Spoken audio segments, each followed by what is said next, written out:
Hi, everybody. So I am starting to work on making those shirts that I mentioned in my previous video. And I had also talked a while ago about how I preserve my patterns and use tracing paper. Let me show you what I do.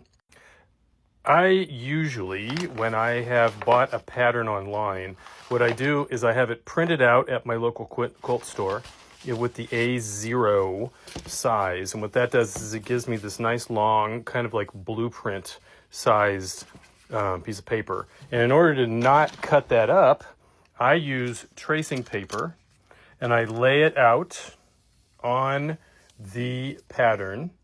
I trace out, you can see how sloppy this is, but I know this pattern and I'm going to cut it better. I trace out the size I want, and then I write on the pattern the tracing paper, which piece of the pattern it is, what I need to do.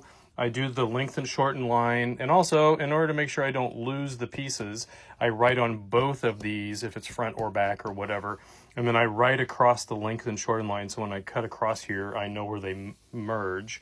And then I write what piece it is, what size it is, and what the pattern is.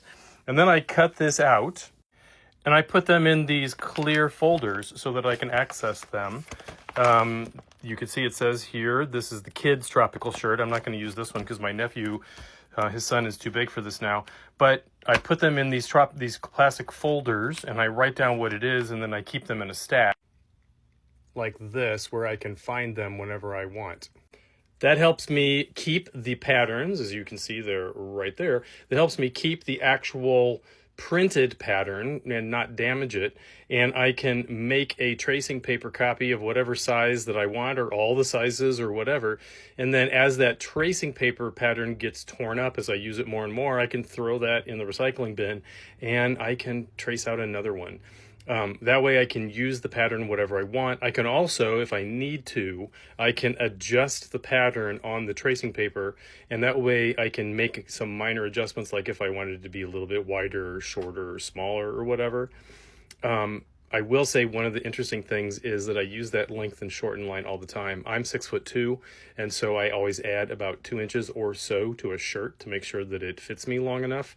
My nephew is 6'9", I think. And so on this pattern I'm going to do for him, I'm adding 6 or 7 inches so that it's a little bit longer for him. And I've made him a couple shirts like that in the past, and he's told me that they are the only shirts that really fit him because they're long, but they're also narrow because I use the medium or large size in order to make sure it fits him. Let me know if this is helpful. If you do the same thing, do you preserve your patterns? I do it also with every other pattern I buy. If I buy the tissue paper pattern, I lay that out flat and I trace it. If I buy the other ones that I've taped together, I've done the same thing.